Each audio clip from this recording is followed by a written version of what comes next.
Hello friends, మీలో ఎంతమందికి గోరింటాకు పెట్టుకోవడం అంటే ఇష్టమో కామెంట్ చేయండి. నాకైతే గోరింటాకు అంటే చాలా ఇష్టము. చిన్నప్పుడు మా అమ్మమ్మ గోరింటాకు ఆమె కోసి రుబ్బి పెడతా ఉండేది. మా అమ్మమ్మ ఎలా అయితే గోరింటాకు రుబ్బేదో సేమ్ అదే ప్రాసెస్లో మాకు అలవాటు. అదే ఇప్పుడు మేము మీకు చూపిస్తున్నాము. మా ఇంట్లో గోరింటాకు చెట్టు అయితే బాగా పెరిగిపోయింది. గోరింటాకు ఎప్పటికప్పుడు కోసేస్తూ ఉంటేనే మనకు ఆ చెట్లు మళ్ళీ చిగురిచ్చి లేత ఆకు వస్తుంది. అదైతే బాగా పండుతుంది, ఎర్రగా పండిద్ది.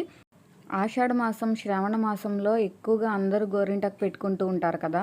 ఈ టైంలో ఎక్కువ వర్షాలు పడతా ఉంటాయి. బయట ఏమో కూల్గా ఉంటుంది, మన బాడీ ఏమో వేడిగా ఉంటుంది. సో వీటన్నిటిని బ్యాలెన్స్ చేయడానికి, బాడీ హీట్ని నార్మల్గా చేయడానికి మనం గోరింటాకు ఎక్కువగా పెట్టుకుంటూ ఉంటాము.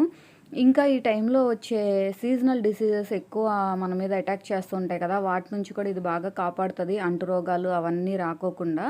అండ్ మనం ఎక్కువగా వాటర్లో వర్క్ చేస్తూ ఉంటాం కదా, ఈ టైంలో ఫ్లడ్స్ ఎక్కువ ఉండి మురికి వాటర్ అంతా వస్తూ ఉంటుంది. సో వాటిల్లో మనం హ్యాండ్స్, లెగ్స్ పెట్టడం వలన మనకి చిన్న చిన్న ఇన్ఫెక్షన్స్ వచ్చే ఛాన్సెస్ ఉంటాయి. వాటి నుంచి ఈ గోరింటాకు చాలా మనల్ని సేవ్ చేస్తుంది. చాలామందికి నెయిల్స్ విరిగిపోతూ ఉంటాయి, పుచ్చిపోతూ ఉంటాయి. అలాంటి వాటికి గోరింటాకు పెడితే మంచి రిజల్ట్ ఉంటుంది. హెయిర్కి కూడా గోరింటాకు చాలా మంచిది. ఎర్లీ ఏజ్లో గ్రే హెయిర్ రాకుండా చూస్తుంది. ఇంకా హెయిర్ బాగా షైన్ అవుతుంది, హెయిర్ ఫాల్ తగ్గుతుంది, హెయిర్ గ్రోత్ ఉంటుంది. గోరింటాకు, మందారం ఆకులు, మందార పువ్వులు, కొన్ని వేపాకులు వేసి మెత్తగా గ్రైండ్ చేసుకొని హెయిర్ ప్యాక్లా వేసుకుంటే హెయిర్కి చాలా మంచిది. గోరింటాకులో యాంటీ బ్యాక్టీరియల్ ప్రాపర్టీస్ ఉంటాయి కాబట్టి మన స్కాల్ప్కి ఏదైనా ఇచ్చింగ్స్ కానీ లేకపోతే ఏదైనా స్కాల్ప్ రిలేటెడ్ ఇన్ఫెక్షన్స్ ఉన్నా కూడా అవన్నీ క్లియర్ అవుతాయి. గోరింటాకు మిక్సీ పట్టుకునేటప్పుడు కొంచెం మజ్జిగ, చింతపండు వేసి మిక్సీ పట్టుకుంటే అది ఎర్రగా పండుతుంది అని మా అమ్మమ్మ అట్లానే చేసేది. కానీ అలా వేయకపోయినా కూడా డైరెక్ట్గా గోరింటాకు ఒక్కటే మిక్సీ వేసుకొని మెత్తగా పేస్ట్లా చేసుకొని పెట్టుకున్నా కూడా పండిద్దండి.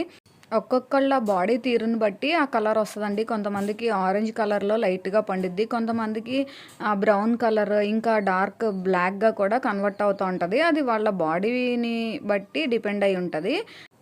ఎన్నో బెనిఫిట్స్ ఉన్న ఈ గోరింటాకుని కొంచెం టైం పట్టినా పర్వాలేదు, అప్పుడప్పుడు పెట్టుకోవడానికైతే ట్రై చేయండి.